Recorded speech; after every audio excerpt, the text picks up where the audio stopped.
जीवन दे दिया है, तुम अपना जीवन जियो और मुझे अपना जीवन जीने दो। भाई जियो और जीने दो। लेकिन हम क्या कर रहे हैं? हम ईश्वर के विधान को धड़ल्ले से तोड़ रहे हैं। कहने को हम बड़े भारी धार्मिक हैं, कहने को हम हिंदू हैं, कहने को हम मुसलमान हैं, लेकिन ईश्वर के विधान को तोड़ते चले जा रहे हैं, तो उसका बड़ा भारी दुष्परिणाम मिलेगा कि कबहू ना संत शरण में आया और ना कबहू प्रभु के गुण गाया और नाम धरा इंसान उम्र खो दई सारी और भजन बिना नादान उम्र को दई सारी और हीरे जैसी सुंदर काया, हीरे जैसी सुंदर काया और प्रभु भजन बिन जन्म गवाया, प्रभु भजन बिन के बीच जान उम्र खो दई सारी, भट के बीच जहान उम्र खो दई सारी और भजन बिना नादान उम्र खो दई सारी। अगर संतों की संगति की होती तो संत कहते कि बच्चा ये मानव जीवन अनमोल है, इसको व्यर्थ में ना गवा, परमात्मा के घर का भेद जान, तो कैसे तेरी जीवात्मा जगेगी और कैसे तुझको बिछड़ा हुआ परमात्मा मिलेगा, प्रीतम मिलेगा। तो वो रास्ता बता देते, जिस रास्ते से चल के उनको स्वयं को परमात्मा मिला, उनको स्वयं को मुक्ति मिली, वो रास्ता हमको भी वो बता देते। भाई हम उनकी शरण में जाएंगे, उनसे विनती करेंगे कि गुरुदेव हमको रास्ता बताओ, वो तो इसके लिए आए हुए, तो वो रास्ता बता देते।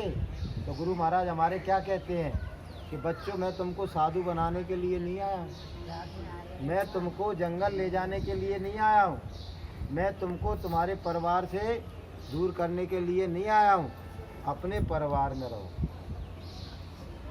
दिन में दुकान दफ्तर खेती का काम मेहनत ईमानदारी से करो, शाम को आके बच्चों की सेवा खिदमत और प्यार और सबसे बड़ा मानव धर्म, सबसे बड़ा पुण्य का कर्म करते रहो कि तुम्हारे दरवाजे पर कोई भूखा आ जाए उसको खाना खिला देना और प्यासा आ जाए उसको पानी खिला देना।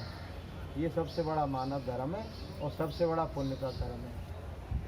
और जब कोई समय ना हो, मतलब कोई काम ना हो, तो आपको क्या करना है, 5 मिनट 10 मिनट आधा घंटा 1 घंटा चैतन्य आत्मा से जो दोनों आँखों के बीच में बैठी हुई है, उससे चैतन्य परमात्मा को याद करना है, उसका भजन करना है, उसकी बंदगी करना, उसकी इबादत करना। अभी तक हम क्या कर रहे हैं, मिस्टेक कहाँ हो रही है?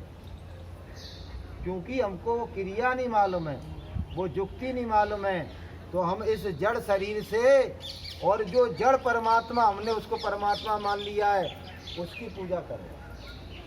जड़ से जड़ की पूजा करोगे तो परमात्मा कभी मिलने वाला नहीं है। परमात्मा चैतन्य है और आत्मा भी चैतन्य है, और चैतन्य आत्मा से जब चेतन परमात्मा की पूजा करोगे, भक्ति करोगे, साधना करोगे, सुमरन करोगे, ध्यान करोगे, भजन करोगे, तो ईसा मसीह ने कहा कि दरवाजे पर वो आप खटखटाओ तो वो बोलता है, बुलाओ तो वह बोलता है, खटखटाओ तो द्वार खोलता है। लेकिन हम उस दरवाजे पर बैठना ही नहीं जाना। कभी साहब ने कहा, भजन करने का एक तरीका बताया उन्होंने कि आँख कान मुख बंद कराओ। पहले ये बंद करना पड़ता है, मुँह भी बंद रहे तुम्हारा, आँख भी बंद रहे, तब तो भगवान का नाम ले पाओगे चेतन आत्मा से। हमें को वो आती ही नहीं क्रिया। क्या नहद झींगा शब्द सुनाओ, और जो परमात्मा की आवाज़ आ रही है अंतर में, उसको सुनने का नाम भजन है। हम जानते ही नहीं भजन। महाराज कहते हैं परमात्मा की आवाज को, देववाणी को, ब्रह्मवाणी को सुनने का नाम भजन है। क्या नद झींगा शब्द सुनाओ और दोनों तिल एक तार मिलाओ। ये दोनों आंखों को एक करके जब दरवाजे पर बैठे तब देखो गुलजारा है, कर नैनो दीदार महल में प्यारा। तो इस क्रिया को संतों से पहले सीखना पड़ेगा। इसको नामदान कहते हैं। ये नामदान है, इसी का नाम है कि भजन कैसे किया जाता है और सुमरन कैसे किया जाता है और ध्यान कैसे किया जाता है। तो जो नामदान जो ले लेते हैं वो 5 मिनट करें तो सही रास्ते पर चल रहे हैं, 10 मिनट कर रहे हैं तो सही रास्ते पर चल रहे हैं, और 1 घंटा कर रहे हैं तो सही रास्ते पर चल रहे हैं। जब सही दिशा में सही रास्ते पर परमात्मा के लिए चलोगे तो आप धीरे चलोगे तो भी परमात्मा मिल जाएगा एक दिन, और जल्दी चलोगे तो भी परमात्मा थोड़ा जल्दी आपको मिल जाएगा। तो ज़रूरत किस बात की है कि हमको जीवन में सद्गुरु मिले। तभी तो रामायण में कलम तोड़ के लिखा गया कि गुरु बिन भवनिधि तरे न कोई, और जो विरंच शंकर सम। अगर ब्रह्मा विष्णु महादेव के समान भी हम हैं, फिर भी हमको यदि मुक्ति चाहिए, भवसागर से पार जाना है, तो हमको ऐसे सद्गुरु की शरण में आना है। तो बहनों भाइयों, मनुष्य जीवन बड़ा ही दुर्लभ है, बेशकीमती है, और इसको प्राप्त करने के लिए हमने करोड़ों जन्मों तक भगवान से विनती की।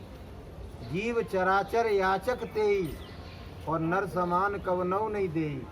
इसको प्राप्त करने के लिए हम करोड़ों जन्म याचना करते रहे, विनती करते रहे, और तब जाके हमको ये मानव तन मिला। अब जब मिल गया है तो जो काम के लिए, जिस परम उद्देश्य की प्राप्ति के लिए भगवान ने हमको इसको दिया, वो काम हम कर नहीं रहे। तो उसमें क्या लिखा है कि जन्म तेरो बातों ही बीत गयो रे, तूने कबहु ना कृष्ण कहो। जन्म तेरो बातों ही बीत गयो रे, तूने कबहु ना कृष्ण कहो। बातों में, व्यर्थ के झमेले में, व्यर्थ के झंझटों में अधिकांश समय तो हमारा केवल उदर पूर्ति में ही गुजर जाता है। पुरुष वर्ग क्या करता है, भैया पैसा कमाने जा रहा हूँ, तो कोई 8 घंटे कमाने जा रहा है, कोई 10 घंटे जा रहा है, और दुकानदार भाई है वो तो 12-12 घंटा बेचारे उनको लग जाते। तो पूरा जीवन उसके लिए अर्पित कर दिया। काय के लिए? माया के लिए, पैसे के लिए। अब जब दुनिया से जाते हो तो जितना आप लाख कमा लो, करोड़ कमा लो, अरब कमा लो, वो जिसकी ये सृष्टि है ना, वो कहता है यहीं रख जा, तूने यहाँ कमाया यहीं रख जा, एक दिन का भी तुमको साथ ले जाने नहीं देता है। तो व्यर्थ में कमाया, यही जिस चीज़ को यहाँ छोड़ के जाना है तो उसको उतना कमाना चाहिए थी जितने की ज़रूरत है। कि साईं इतना दीजिए और यहाँ मैं कुटुंब समाए, और मैं भी भूखा ना रहूं, साधु न भूखा जा। इतना भगवान से मांगते कि मेरे दरवाजे पर कोई भूखा प्यासा आ जाए तो मैं उसको खाना खिला सकूं, प्यासा आ जाए तो पानी पिला सकूं, और अपने जीवन का निर्वाह कर सकूं। तो अच्छी बात थी। लेकिन करोड़पति कह रहा है कि मैं कब अरबपति बनूंगा। अरबपति भी हो जाओ तो भी तृष्णा गई नहीं है, वो कह रहा मैं खरबपति कब बनूंगा। और खरबपति भी बन जाओ तो कह रहे मैं पूरी दुनिया में सबसे बड़ा आदमी कब बनूंगा।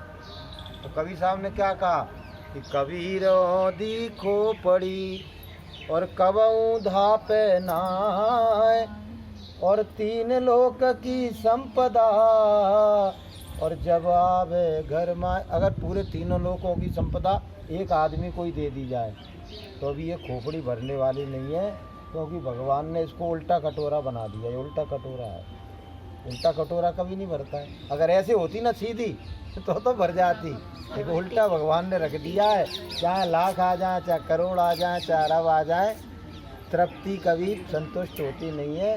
वो यही मांगता रहता और आ जाए और आ जाए।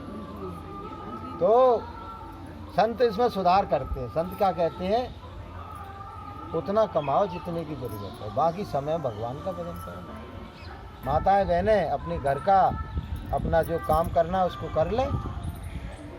यदि कोई मतलब सर्विस में जाती है तो वहाँ घूमे आए, सर्विस करें, लेकिन शाम को सुबह बैठ के अपनी आत्मा की जगाने के लिए, परमात्मा को पाने के लिए आप थोड़ा सा साधन करो, थोड़ा सा भजन करो। देखो, आप जंगल में रहो, आप घर में रहो, परिवार में रहो, कहीं भी रहो, लेकिन आपके जीवन में यदि भगवान का नाम है तो जीवन में सुकून है, जीवन में आनंद है, जीवन में मस्ती है, जीवन में माधुर्य है, जीवन में प्रेम है, जीवन में उत्साह है, जीवन में उमंग है, जीवन में सद्गुण है। जहाँ गुरुदेव हैं, जहाँ परमात्मा है, वहाँ सुख के साथ शांति है। और तुमने परमात्मा को हटा दिया, गुरु नाम को हटा दिया, चाहे आप महलों में रहो, चाहे झोपड़ी में रहो, वहाँ विग्रह मचा हुआ है, वहाँ लड़ाई मची हुई है, वहाँ उत्पात मचा हुआ है, वहाँ अशांति, मन में अशांति मची हुई है। आप देखिए, करोड़पति तो परेशान है, गरीब तो परेशान है, क्योंकि उन्होंने, नानक जी ने कह दिया था, परमेश्वर को बुलाइया और व्यापेंगे सभी रोग। जिसने परमात्मा को बुला दिया तो संसार के सभी रोग उसको व्यापेंगे। और जो गुरुदेव की शरण में है, जो परमात्मा की शरण में है, वो इस तरह से बैठा रहता है जैसे कोई छायादार पेड़ है और उसके नीचे बैठा है, तो संसार में तो बड़ी तेज धूप निकली हुई है, लेकिन उसको महसूस ही नहीं होती कि सुखी मीन जहाँ मीर अगाधा और जिम गुरु शरण ना एकहु व्याधा। जो मछली होती है, जहाँ पानी ज़्यादा होता है, वहाँ उतना ही उसको आनंद आता है। और जो जितना ज़्यादा परमात्मा के और गुरुदेव के नज़दीक आ जाता है, वो उतना ही सुख से और आनंद से बढ़ता चला जाता है। क्योंकि सारा सुख, सारा वैभव, सारी शांति, सारा माधुर्य आत्मा में निहित है, और स्वयं परमात्मा भी आत्मा में निहित है। यदि हम आत्मा के नज़दीक पहुंच जाएं, हम आत्मनिष्ठ हो जाएं, हम आत्म क्रिया करने लगें, तो जो परमात्मा में सुख शांति है, जो परमात्मा में माधुर्य है, जो परमात्मा में सद्गुण है, वो सारे हम में समाविष्ट हो जाएंगे। और जितने भी दुर्गुण हैं वो सारे हमारे निकल के बाहर खड़े हो जाएंगे। कि सुधा वृष्टि भई दो दल माई और जिए भाल कब निश्चर नाई। ये दोनों आँखों के बीच में आत्मा बैठी है, ये आज्ञा चक्र में दो दल का कमल है, और वहीं परमात्मा की ओर से अमृत टपक रहा है, सुदामा ने अमृत। और जो भी उसका पान करेगा, रामायण में लिखा हुआ है, जिए भाल कप निश्चर नाई। जितने भी उसके सद्गुण हैं वो तो प्रस्फुटित हो जाएंगे, उसमें सत्य आ जाएगा, उसमें दया आ जाएगी, उसमें प्रेम आ जाएगा, उसमें करुणा आ जाएगी, उसमें भक्ति आ जाएगी, उसमें सद्भाव आ जाएगा, मानव प्रेम आ जाएगा, और सारे दुर्गुण उसके निकल के चले जाएंगे। तो बहनों, आपसे निवेदन है कि आप चाहे 5 मिनट, चाहे 10 मिनट, आपको क्या करना है, आंख बंद करके एक अच्छी मुद्रा बना के आपको परमात्मा के पवित्र नाम का आपको जाप करना है। फिर मन को यहाँ रोकने की कोशिश करना है आपको, क्योंकि आपकी आत्मा को जब तक मन यहाँ नहीं रुकेगा तो अमृत पीने को नहीं मिलेगा, और अमृत नहीं पिएगी आत्मा तो बलवती नहीं होगी, जागृत नहीं होगी। तो 5 मिनट 10 मिनट इस क्रिया को करना शुरू करो। आपको जय गुरुदेव नाम अच्छा लगता है तो बहुत अच्छी बात है, ये भक्त का जगाया हुआ परमात्मा का नाम है। और आपको इससे यदि परहेज है कि मुझे लेना नहीं, तो आपको जो अच्छा लग रहा है उसे कर ले, तो आप देखो, हाँ, भगवान का नाम लेकर देखो, लेकिन मन को यहाँ रोकिए, आप अपनी आत्मा को यहाँ देखिए आप, तो आपको बड़ी शांति मिलेगी, ठंडक मिलेगी, सुकून मिलेगी। और सारे विकार ऐसे जाने वाले नहीं है, ये क्रिया करोगे तभी आपके विकार जाएंगे। काम का विकार, क्रोध का विकार, लोभ का विकार, मोह का विकार, अहंकार का विकार, इस क्रिया को करने लगोगे और धीरे धीरे सारे विकार आपके दूर हो जाएंगे। आप एक अच्छे इंसान, अच्छे मानव, और ऐसे आप बन जाओगे जो समाज को कुछ दे सकोगे, अपने परिवार को कुछ दे सकोगे, मानव मात्र की भलाई का काम कर सकोगे। इसलिए प्रेम से बोलिए जय जय गुरु।